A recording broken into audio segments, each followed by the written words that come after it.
ಪರಿಚಯ ಇಲ್ಲ. ಮತ್ತು ನಮ್ಮ ಸಹೋದರಿ ಪಲ್ಲವಿಯವರು ಇದ್ದಾರೆ, ನಮ್ಮ ನರಾಜಣ್ಣವರು ಇದ್ದಾರೆ, ಮತ್ತು ವಿವಿಧ ಭಾಗಗಳಿಂದ ಈ ಸಂಘಟನೆಯ ಜಿಲ್ಲಾಧ್ಯಕ್ಷರುಗಳು ಮತ್ತು ಬೆಂಗಳೂರಿನಿಂದ ಸಹ ತುಂಬ ಜನ ಬಂದಿದ್ದೀರಾ. ಎಲ್ಲರಿಗೂ ಒಳ್ಳೆಯದಾಗಲಿ.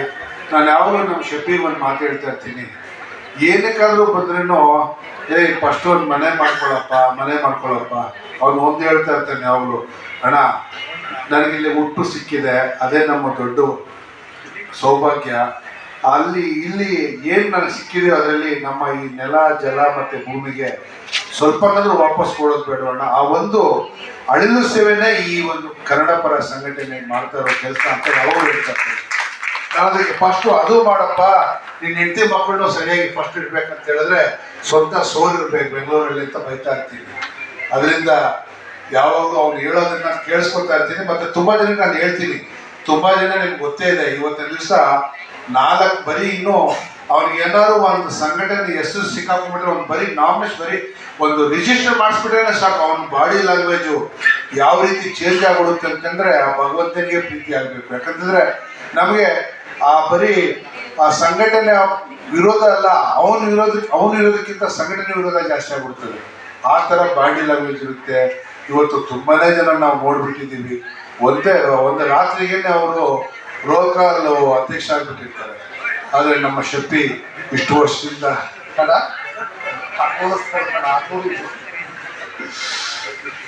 ತುಂಬಾ ಅನುಭವಿಸಿದ್ದೀವಿ. ಮತ್ತು ನಮ್ಮ ಈ ಒಂದು ಪ್ರಜಾಪರ ವೇದಿಕೆಗೆ ಇವತ್ತು ಕರೆದು ಮಾತನಾಡೋದಕ್ಕೆ ಅವಕಾಶ ಮಾಡಿಕೊಟ್ಟು ಮತ್ತು ನನಗೆ ಸನ್ಮಾನ ಮಾಡೋದಕ್ಕೆ ತುಂಬಾ ಧನ್ಯವಾದಗಳು. ಇದೇ ರೀತಿ ನಮ್ಮ ಶಫಿ ಮತ್ತು ಶೇಖೇಗೌಡರು ಎಲ್ಲ ತಂಡದವ್ರು ತಾವೆಲ್ಲರೂ ಸೇರಿ ಮಾಡೋಣ. ಕಡೆ ಪಕ್ಷ ಒಂದು ಅಳಿಲು ಸೇವನಂತಲೇ ಇಟ್ಕೊಂಡು ಮಾಡೋಣ. ಭಗವಂತ ನಮಗೆ ಎಲ್ಲಿ ಉಡ್ಸೋದು ಎಲ್ಲಿ ಏನಾಗುತ್ತೋ ಗೊತ್ತಿಲ್ಲ, ಆದರೆ ಇವತ್ತು ನಾವು ಏನಿಲ್ಲಿ ಸೇರಿದ್ದೀವಿ ಇದೇ ಒಂದು ಶಾಶ್ವತವಾಗಿ ಉಳಿಯುವಂಥ ಬಂಧ ಅಂತ ಹೇಳ್ತಾ, ನೀವು ಎಲ್ರಿಗೂ ಒಳ್ಳೆಯದಾಗಿ, ಭಗವಂತ ಎಲ್ರಿಗೂ ಆಯುಷ್ಯ ಆರೋಗ್ಯ ಕೊಡಲಿ ಅಂತ ಹೇಳ್ತಾ, ಮತ್ತು ಇನ್ನೊಮ್ಮೆ ನಾನು ನಮ್ಮ ಅಣ್ಣನಾದಂಥ ಗೋವಿಂದ ಅವ್ರು ಎಷ್ಟು ಹೇಳ್ಬೇಕಂದ್ರೆ ಸ್ವಲ್ಪ ತಡಮಾಡಿಸ್ತೀವಿ, ತಿಳ್ಕೊಬೇಡಿ. ಯಾಕಂದರೆ ನಾವು ಯಾವತ್ತೂ ಅವ್ರಿಗೆ ಅಣ್ಣ ಇದು ಕೆಲವು ಸಲ ಅಣ್ಣ ಅಂತ ಯಾವ ಅಣ್ಣನಪ್ಪ ಅಂದರೆ ಹೆಸರು ಹೇಳಕ್ಕೆ ಆಗೋದಿಲ್ಲ ನಾವು. ಆ ಥರ ಒಂದು ಭಯ ಅವ್ರಿಗೆ, ಹೆಸರು ಕಂಡ್ರೇ ಭಯ. ನೀವು ಇವತ್ತಿನ ದಿವಸ ಬರೀ ನೋಡಿದ್ದೀರ ಅಷ್ಟೇ, ಆದರೆ ಒಂದು 25-30 ವರ್ಷದಿಂದ ಇಡೀ ಬೆಂಗಳೂರಲ್ವಾ, ಇಡೀ ಕರ್ನಾಟಕ ರಾಜ್ಯ ಅಕ್ಕಪಕ್ಕದ ರಾಜ್ಯಗಳು ನಡಕ್ತಾ ಇದ್ದಂಥದ್ದು ಹೆಸರು ಅಂತಂದರೆ ನಮ್ಮ ಅಣ್ಣನ ಹೆಸರು. ಇವತ್ತು ಕನ್ನಡ ಈ ಮಟ್ಟಕ್ಕೆ ಇಲ್ಲಿ ಬಂದು ಅದರಲ್ಲೂ ಕನ್ನಡ ಇಂಡಸ್ಟ್ರಿ ಉಳಿಬೇಕಂತಂದರೆ ಅದು ಕಾರಣನೇ ನಮ್ಮ ಗೋವಿಂದಣ್ಣ.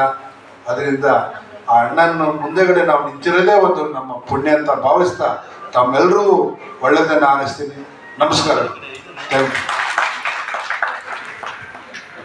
ಸೈಯದ್ ಸಲಾಂ ಸರ್ಗೆ ಪ್ರೀತಿಯ ಧನ್ಯವಾದಗಳ ಅರ್ಪಿಸೋಣ. ಯಾಕಂದ್ರೆ ಕನ್ನಡ ಭಾಷೆ ಅಂದ್ರೇ ಹಾಗೆ. ಅಂತೆಯೇ ಸುಮಾರು 9 ಜ್ಞಾನಪೀಠ ಪ್ರಶಸ್ತಿಗಳನ್ನ ಪಡೆದುಕೊಂಡಿರುವಂತಹ ಭಾಷೆ ಕೇವಲ ಕನ್ನಡ ಭಾಷೆ. ಅದಕ್ಕೊಂದು ದೊಡ್ಡ ಚಪ್ಪಾಳೆಯನ್ನ ನೀಡೋಣ. ಹಾಗಾಗಿ ನಮ್ಮ ಕನ್ನಡ ಶಫಿ ಸರ್ ಕೂಡ ಅವರ ಹೆಸರೇ ಸಾರಿ ಹೇಳುವ ಹಾಗೆ ಕನ್ನಡ ಶಫಿ ಮಾತ್ರ ಅಲ್ಲ, ಕನ್ನಡ ಶಫಿ ಅಂತ ಸರ್ ಕೂಡ ಅವರ ಹೆಸರನ್ನ ನಾವೆಲ್ಲರೂ ಕೂಡ ಪ್ರೀತಿಯಿಂದ ಕರಿತಾ ಇದ್ದೀವಿ. ಹೀಗಾಗಿ ಅವರ ಕನ್ನಡ ಪರ ಸಂಘಟನೆಯ ಅಮೂಲ್ಯವಾದಂಥ ಮಹಾನ್ ಸೇವೆಗೆ ನಾವೆಲ್ಲರೂ ಕೂಡ ಹಾರೈಸೋಣ. ಅವರ ಕನ್ನಡ ಹೋರಾಟದ ಪ್ರಯಾಣ ಹಾಗೆ ಸದಾ ಮುನ್ನಡೆಸಲಿ ಎಂದು ನಾವೆಲ್ಲರೂ ಕೂಡ ಹಾರೈಸೋಣ ನಮ್ಮೆಲ್ಲರ ದೊಡ್ಡ ಚಪ್ಪಾಳೆಯೊಂದಿಗೆ. ನಾಲ್ಗೆ ಸೀಳಿಸಿ ನರಕಕ್ಕೀಳಿಸಿ ಬಾಯಿ ಹೊಲಸಾಕಿದ್ರು ಅನ್ನೋದು ಕೊಡುವೆ. ಮೂಗ್ನಲ್ಲಿ ಕನ್ನಡ ಪದಗಳು ಮಾತಾಡ್ತೀನಿ, ನನ್ನ ಮನಸ್ಸಲ್ಲಿ ಕಾಣಿ ಅನ್ನುವಂಥ ಮಾತುಗಳಿದ್ದಾರೆ ಜಿ ಪಿ ರಾಜ್ಯದಾಸಂ ಅವರು.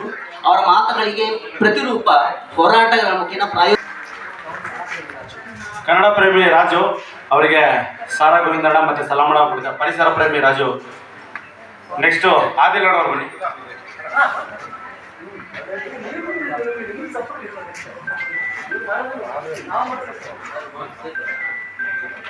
ನಮ್ಮ